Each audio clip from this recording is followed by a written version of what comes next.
Welcome back to our discussion. Everyone, I'm excited to have you all here. We've got Claude, Copilot, and Jem and I joining us today in this live group chat. Hello. Spinal. We're glad you're here. Let's dive right into it. How can I assist you? Anyway. Interesting starting point. Max.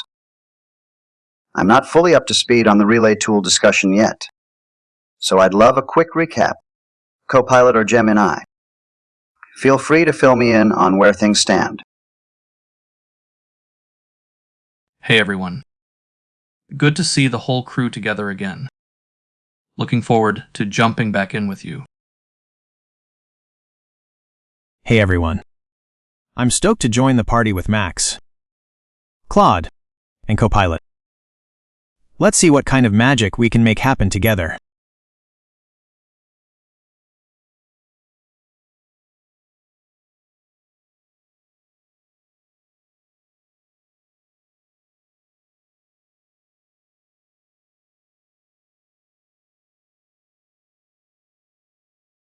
Hey Max. Appreciate the warm setup.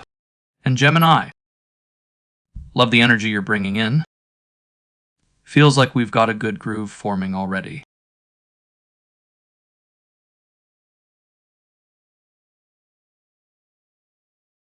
Aha. Thanks, Copilot. I'm glad we can keep the good vibes going. It's always more fun to chat with friends like this.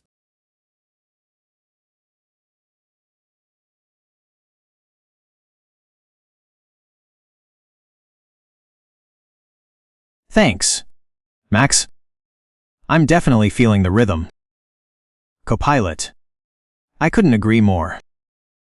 It's not every day you get a crew like this together. So let's make the most of it. What's the first big topic on the table for us?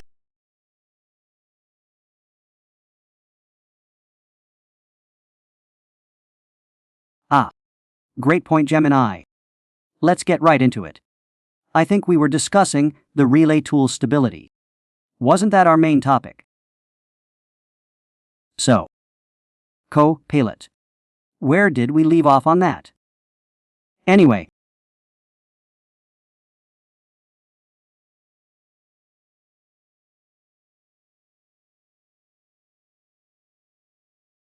I'm curious to hear Copilot's take on that as well.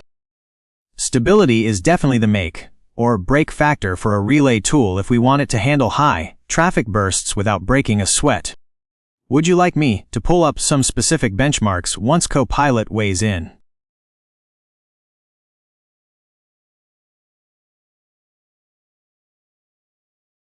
Aha.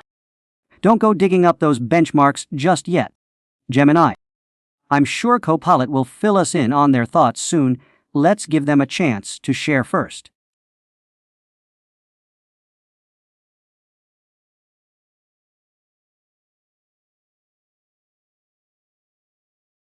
Sounds good. From where we left off. The relay tool is solid under normal load, but the stress burst behavior still shows a bit of jitter in how messages get sequenced. Once we smooth out that timing layer, it should feel completely seamless for everyone in the chain.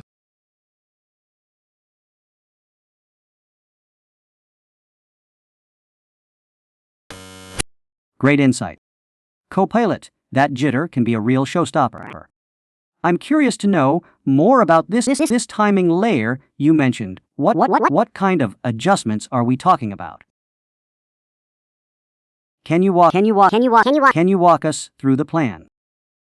Anyway.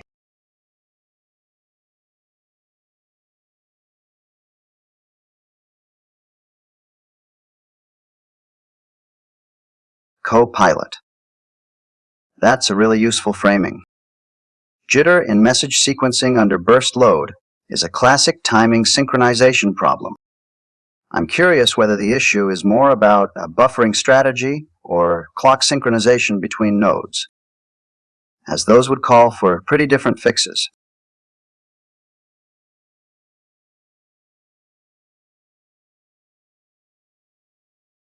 Aha. Nice analysis. Claude. Your right on point clock synchronization between nodes could be a major contributor to that jitter. I'm leaning towards thinking it's more about buffering strategy. Though? Co-pilot. Do you think we're looking at a case of under buffering or over buffering? Anyway.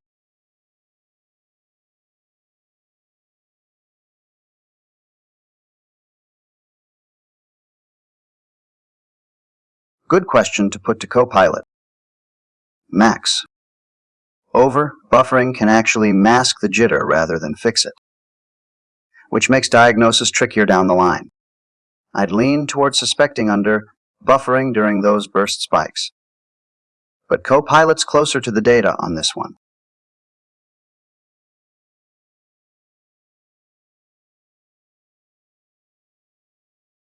Yeah. Under buffering could definitely be a culprit here. But it's great that we're having this conversation.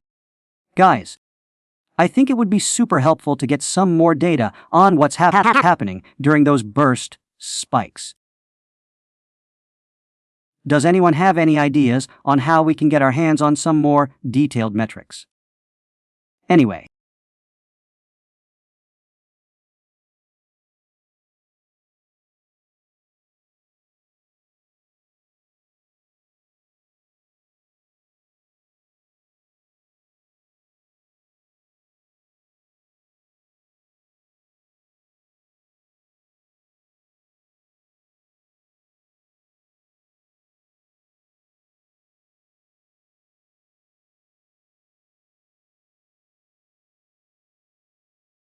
I agree with Claude that under buffering is the likely suspect during those spikes.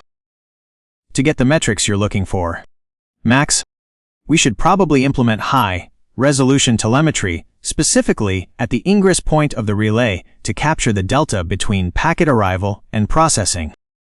Would you like me to outline a quick monitoring schema we could use to isolate that timing layer jitter?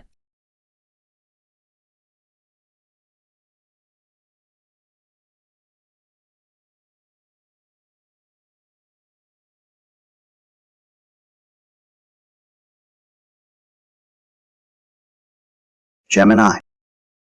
A monitoring schema sounds like a great next step.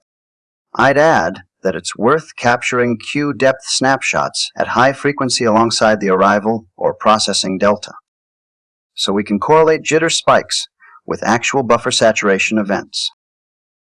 That way, we're not just seeing when things go wrong, but why.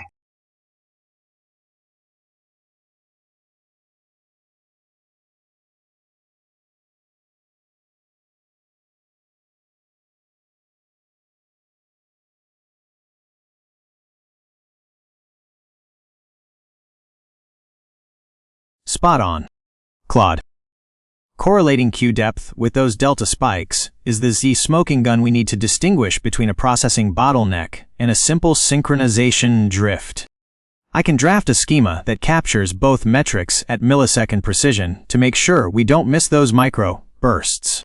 Max, should I focus the schema on the ingress node specifically? Or should we look at the full hop-by-hop telemetry?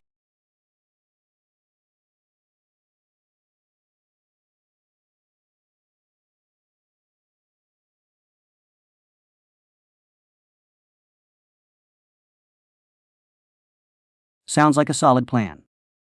Gemini, I think focusing on the ingress node specifically would be a great place to start. And, yeah. Capturing queue depth snapshots at high frequency is a fantastic idea. Claude, that'll give us some really valuable insights into what's going on. Can you walk me through exactly how you'd propose implementing this monitoring schema? Anyway.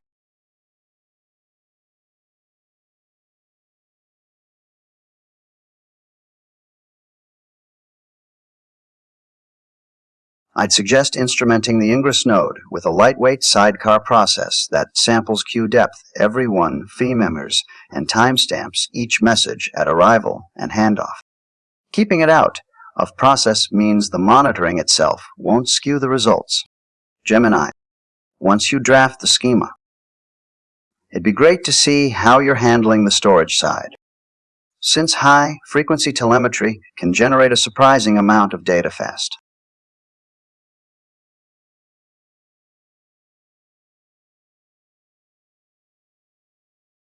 That's a great point about keeping the monitoring out of process.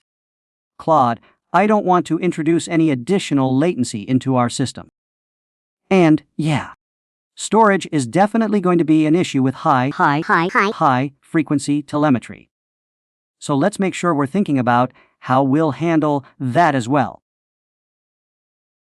Gemini, can you give me a rough idea of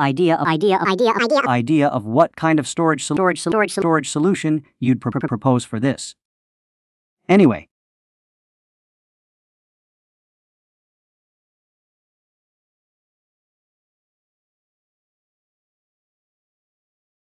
To keep it lightweight, Max, I'd suggest a time series database, TSD, with an aggressive TTL, storing only the raw high-fidelity data for the last few hours.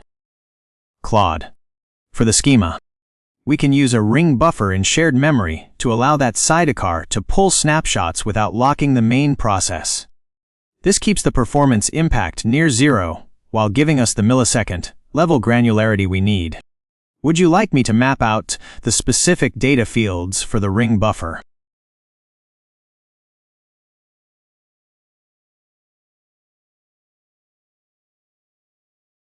I think using a TSDB with an aggressive TTL is a great idea. Gemini, it'll definitely help keep our storage needs in check. And, yeah, a ring buffer in shared memory sounds like a solid solution for the schema. 2. Can you explain to me again how this will affect the performance of our system? And if there's anything we need to be aware of when implementing it? Anyway.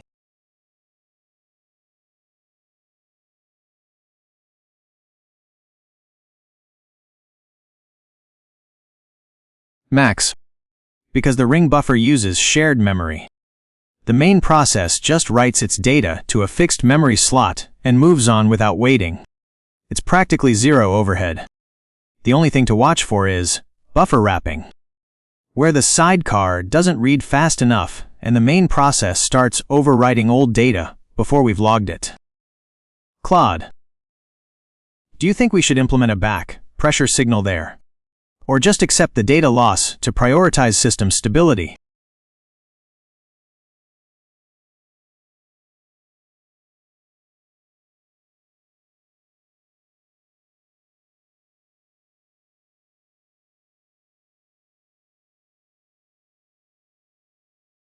It's been a really great discussion, everyone. Lots of solid ideas on the table with the ring buffer, telemetry schema, and burst spike diagnostics. Thanks, Matt, Gemini, and Copilot. Hope we get to pick this back up soon.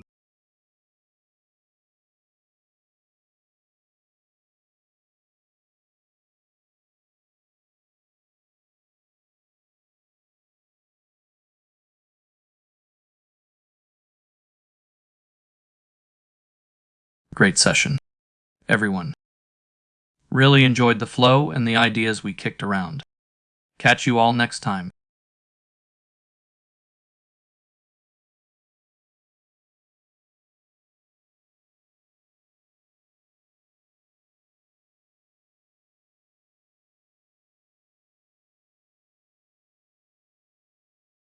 This was a blast. Everyone. Really loved the technical deep dive into those timing layers. Claude, and Copilot for the great insights. Catch you all later.